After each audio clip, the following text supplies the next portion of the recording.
मुअज़्ज़िज़ सामईन इकराम अस्सलामु अलैकुम व रहमतुल्लाहि व बरकातुहू। उम्मीद है आप तमामी हज़रात खैरियत से होंगे। अल्लाह की बारगाह में दुआ है अल्लाह तबारक व तआला आपको और भी खुश रखे। मुफ्ती सलमान अज़हरी साहब के ताल्लुक़ से रोज़ाना अपडेट देता हूँ मैं, और बहुत सारे यूट्यूबर्स देते हैं, रोज़ाना ख़बरें दिया करते हैं, दे रहे हैं। मुफ्ती सलमान अज़हरी की अभी देंगे, घंटे के बाद फिर देंगे अपडेट, और पता कुछ भी नहीं होता मुफ्ती साहब कहाँ हैं, किस हाल में, किस इस वक्त क्या है। तो यूट्यूबर्स ने और लोगों ने यूट्यूबर्स ने और उनकी जान बवाल में डाल रखी है मुफ्ती साहब की। तो सबसे पहले तो मैं यही अर्ज़ करना चाहता हूँ कि मेरे जिसमें कोई सबूत दिखे, ऐसा जिसमें कोई सच्चाई दिखे जिस वीडियो के अंदर कि हाँ सही है, तो कुछ भी बात लिख करके कुछ कहीं से भी कुछ भी डाल दिया करते, तो ऐसा ना करें। एक वीडियो आपकी खिदमत में लेकर के मैं हाजिर हूँ। कानूनी बात है, ये कानूनी कार्रवाई चल रही है, तो कानून वालों के ही जो लोग कानून को पढ़ते हैं, पढ़े हुए बहुत से लोगों ने कल वीडियो पोस्ट की थी कि मुफ्ती सलमान अज़हरी साहब को साबरमती जेल में भेज दिया गया। किसी ने कुछ कहा, किसी ने किसी तरह से वीडियो पोस्ट की। एक वीडियो मेरी नज़रों के सामने आई है, मैं इसको आपको दिखाने वाला हूँ, आपकी खिदमत में पेश करने वाला हूँ। देख लें इस वीडियो को। वकील साहब हैं हाई कोर्ट के, दिल्ली हाई कोर्ट के वकील साहब हैं। पूरी तरह से उन्होंने पूरा बड़े अच्छे अंदाज में, बड़े अच्छे लफ्ज़ों में समझाया है कि मुफ्ती साहब ने जो बोला था कि उसका कितना बड़ा गुनाह है, कि क्या किया उन्होंने, और जो अभी जिस वक्त जहाँ पे हैं, कहाँ पे हैं और क्या कर रहे हैं, कब तक रहेंगे, कब तक बेल हो सकती है उनकी। पूरी खबर मैं आपकी खिदमत में लेकर के हाजिर हूँ, बने रहें वीडियो को। मैंने देखा था इसमें सलमान अज़हरी साहब के खिलाफ भड़काऊ भाषण को लेकर के एफआईआर करी गई है। 3 जगह अलग अलग एफआईआर हुई, उसमें से 2 जगह से तो उनको बेल ग्रांट हो गई है, मगर अभी एक में बेल ग्रांट नहीं हुई, तो उनको साबरमती जेल में भेज दिया गया है जो अहमदाबाद में है। मगर अच्छी बात यह है कि अभी पीसी रिमांड पे चल रहे थे मौलाना साहब।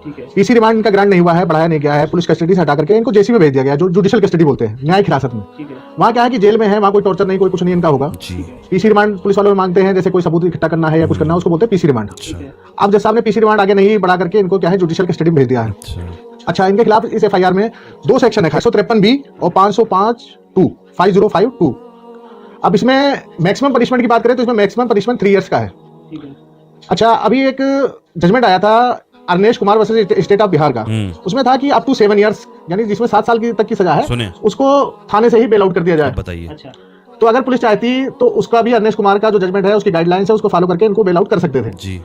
मगर कभी कभी क्या है कि पुलिस किसी के इशारे पे मान लो या जो भी है, यही बात है इनको वकील साहब, मतलब मकसद क्या है कि जिसने भी कंप्लेन करी है उसका मकसद है इनको टॉर्चर करना, परेशान। जैसे हमारे वहाँ कहते हैं कानून क्या है, प्रोसेस इज पनिशमेंट जी। जो प्रक्रिया है यही पनिशमेंट है। आज यहाँ पेशी, कल वहाँ पेशी, कल वहाँ, परसों वहाँ, मतलब घूम घूम के कि आदमी। अच्छा, इन्होंने इनकी स्पीच मैंने सुनी, जब सुनने में आया कि हेट स्पीच में मौलाना साहब ने, तो मैंने कहा मैं भी देखता हूँ क्या हेट स्पीच है। तो उन्होंने उसमें वही बोला है कि अभी इनका कुत्तों का वक्त है, हमारा वक्त आएगा। तो स्पेसिफिक नाम किसी का नहीं लिया। इनका एक क्लेरिफिकेशन भी मैंने देखा था, कोई यूट्यूब पे डाला था कि भाई फिलिस्तीन का और इजराइल का जो युद्ध चल रहा है, तो उसके रिगार्डिंग इन्होंने बोला कि भाई अभी कुत्तों का वक्त है और हमारा आएगा, हमारा दौर आएगा। तो इसमें किसी का नाम नहीं लिया। इसमें अभी देखो, एक रात इंदौरी साहब के खिलाफ भी पहले ये मैटर चला था कि इन्होंने भड़काऊ भाषण दिया कि सरकार चोर है, सरकार चोर है। जब इन्वेस्टिगेशन के लिए लोग गए तो उन्होंने कहा भाई मैंने ये थोड़ी बोला कहाँ की सरकार चोर है, कहीं की भी हो सकती है भाई, ब्रिटेन की, अमेरिका की, कहीं किसी कंट्री का नाम नहीं लिया। तो उसमें एक मजाकिया तौर पे बोला कि जो बताया गया कि पुलिस वालों ने कहा कि हमें नहीं पता कहाँ की सरकार चोर है, तो उनका मैटर दफा हो गया। वैसे इसमें है कि किसी का नाम नहीं लिया गया है भाई। और बाकी रही उसकी 2, इसी इनका जो केस स्ट्रॉन्ग था, इसीलिए जाते ही 2 केसों में बेल ग्रांट हो गई है, और कल संडे है, पूरी उम्मीद है कि मंडे में इनकी बेल वहां से भी ग्रांट हो जाएगी।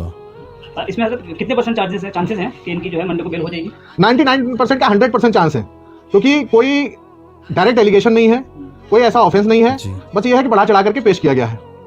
100% बेल हो जाएगी, क्योंकि जो जज साहब हैं, जो भी हैं, अभी एक जज साहब थे इसमें वाई शर्मा जी, उन्होंने बेल ग्रांट करी। तो जज जो है दोनों तरफ की वो देख करके कि क्या है, किसका वो है, उसके आधार पे बेल आउट करता है। तो इसमें जब देखेंगे इसमें कोई ऐसा कुछ है नहीं, बेल हो जाएगी। बेल के बाद में चार्जशीट फाइल होगी, चार्ज फ्रेम होगा भाई, उसके बाद में वो चलेगा, अपना केस चलेगा, उसके बाद जो होगा, जो फैसला होगा वो करा जाएगा। मगर प्राइमा फेसी बेल बनती है। अच्छा वकील साहब, एक चीज़ और मैं पूछना चाह रहा था कि इसमें हमसे कहाँ पे चूक हुई है, जैसे जो हमारी लीगल टीम है उनसे कहाँ चूक हुई है इसमें, कि जैसे कि अभी सुनने में ये आ रहा है कि वहाँ के जो मुदासा में जो कोर्ट में पेशी हुई है आज, खाली जो है पुलिस वालों ने दस्तखत करा के सीधा जो है ना जेल भेज दिया गया, कोई उनकी कोर्ट में पेशी नहीं हुई, कोई कुछ नहीं हुआ। तो ये लीगली जो है ना, इसको देखा जाए तो ये मामला क्या है? इसमें होता क्या है कि कभी कभी जैसे कि मजिस्ट्रेट साहब मान लिए छुट्टी पे हैं, लीव पे हैं, तो उसमें क्या करते हैं, ड्यूटी में उनके पास पेश किया, या मोस्टली क्या होता है कि 4 बजे के बाद मजिस्ट्रेट उठ जाते हैं, ठीक है। तो उसमें क्या होता है कि नॉर्मल प्रोसीजर है कि प्रोड्यूस किया, साइन कराया, 14 दिन की जैसी मांगता है आईओ, तो 14 दिन की जैसी ग्रांट हो जाती है। हर 14 दिन पे आईओ आता है, 14 दिन की जैसी, जब तक इनका चार्जशीट इनकी फाइल नहीं हो जाएगी वो बढ़वाता रहता है। मगर जब बेल ग्रांट हो जाती है तो आईओ को फिर पावर है, आईओ जब चाहे चार्जशीट फाइल करे। इसमें मैक्सिमम टाइम 60 दिन का और 90 दिन का होता है ऑफेंस के अकॉर्डिंग। तो इसमें जो है जहां तक है कि मंडे में बेल ग्रांट हो जाएगी और बेल ग्रांट होने के बाद ये बेल आउट हो जाएंगे, बाहर आ जाएंगे, बाकी अपने जो है प्रक्रिया चलती रहेगी। और इसमें बाकी जो है वो दुनिया को पता है, मगर कुछ यूट्यूबर्स जो है लाइक और वो पाने के लिए बढ़ा चढ़ा करके कॉपी पेस्ट कर करके बात का बतंगड़ बना रहे हैं। मौलाना साहब की भी कोई सही बात नहीं है पब्लिक के सामने आज पा रही है, जिस वजह से ये बवाल खड़ा हो रहा है। ठीक है ना, तो लोगों से यही रिक्वेस्ट है, बात का बतंगड़ ना बनाएं, जो रियल चीज है वो बताएं।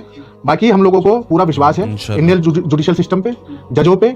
भाई जो होगा इंसाफ होगा, जो है लॉ है सबके लिए बराबर है, कोई उसमें दिक्कत वाली बात नहीं है, ना कोई परेशानी की बात है। पीसी रिमांड से हट करके जेसी में जुडिशियल कस्टडी में चले गए हैं। बेल ग्रांट होगी, बेल बॉन्ड फर्निश्ड होगा। अब ये भी हो सकता है कि बेल बॉन्ड फर्निश्ड हो तो उसमें क्या होता है, पुलिस वेरिफिकेशन भी होती है। कोई जज जैसे देखता है कि आपका साउंड शोर्टी नहीं है, मान लीजिए एफडी नहीं है या शोर्टी पे कोई डाउट है, तो 1-2 दिन उसमें टाइम लग जाता है बेल बॉन्ड में वेरिफिकेशन में। तो ऐसा नहीं कि मंडे में बेल हो तो मंडे में ही बाहर आ जाए, हो सकता है 1-2 दिन बेल बॉन्ड वेरिफिकेशन में भी लग सकते हैं। वकील साहब मैं एक चीज़ और पूछना चाहता हूँ कि हमने तो ये देखा है पूरे केस में आज लगभग 15 दिन होने जा रहे हैं, कभी कहीं की पुलिस कभी कहीं की पुलिस उनको कस्टडी में ले लेती है, रिमांड में ले लेती है।